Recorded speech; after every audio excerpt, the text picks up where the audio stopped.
We could use the Save command from the File menu. However, we'll use a button on the standard toolbar. Click the Save tool.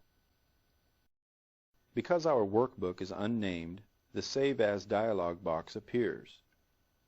First, we choose the folder or location where we want to save our file. If we wanted to save this file in a new folder, we could use the Create New Folder button that's displayed along the top of this dialog box. We want to save the workbook in the Viagrafix Learning Files folder on our hard drive, so let's make sure this folder is selected in the Save In line. In the file name line, we'll type Sales Projections.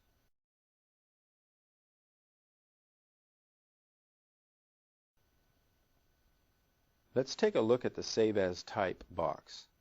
Here we can see the default file type is Microsoft Excel Workbooks.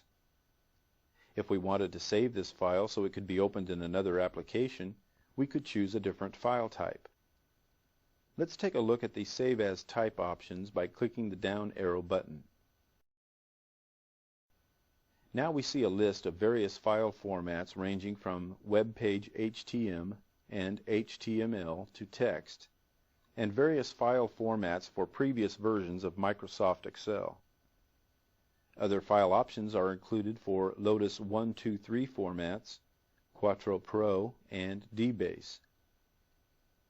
We'll keep the first file format selected, Microsoft Excel Workbooks, then click the Save button.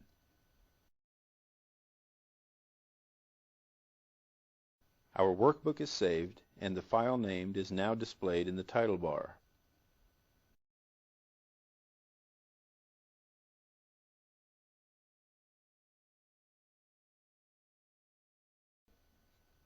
For our first exercise, we'll change the alignment for the numbers in our worksheet.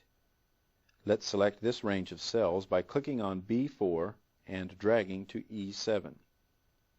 Next, open the Format menu and choose the Cells command. Inside the Format Cells dialog box, select the Alignment tab. In the Text Alignment section, General is currently selected in the horizontal list box. Let's display these options by clicking the down arrow button next to this box. The General option aligns text on the left side of the cell, while numbers, dates, and times are aligned on the right. Cells that contain logical values, such as true and false, or errors that result from a formula, are centered with the General option. The left indent option aligns data on the left side of the cell. However, if we specify a number in the indent box, the cell contents will be indented that number of spaces from the left side of the cell. The next two options are used to position data in the center of a cell or align data to the right. With the Fill option, characters within the farthest left cell will be repeated across the empty cells of the selected range. Justify splits the contents of a cell into multiple lines, then adjusts the spacing between words so that each line is as wide as the cell. The Center Across Selection option centers data within a selected range of empty cells.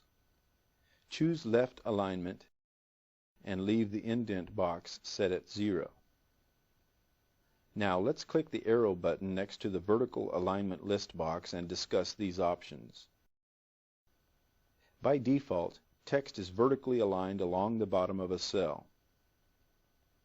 To position data near the top of a cell, we can use Top Alignment. The Center option positions the data between the top and bottom of the cell. We'll leave the vertical alignment set for bottom. We're not going to change any of the other settings. However, let's briefly review the remaining options. The Orientation section allows us to rotate the data in a cell. The Wrap Text Box option can be used with data in narrow columns. This option wraps text into multiple lines within a cell so that all of the data can be displayed. The Shrink to Fit setting reduces the size of the font characters so that all of the data can fit within a cell. If we later decide to change the column width, the character size adjusts automatically. The final option, Merge Cells, is used to combine two or more selected cells into a single cell. When we use this option, the reference for a merged cell is the upper left cell in the original selected range. Click on OK to return to the worksheet.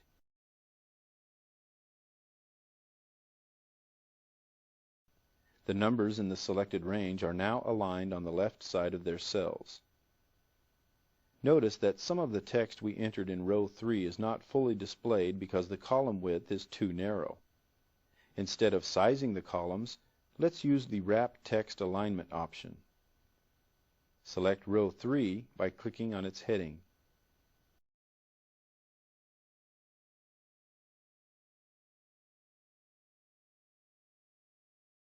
Now right-click the mouse on row 3 and choose Format Cells from the shortcut menu.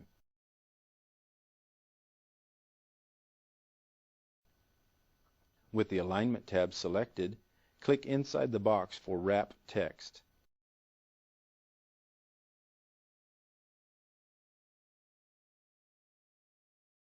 Keep in mind we could use the Shrink to Fit option to make the text fit within their cells. We won't select the Shrink to Fit option, but we do want to change the vertical alignment. We'll display these options and choose Center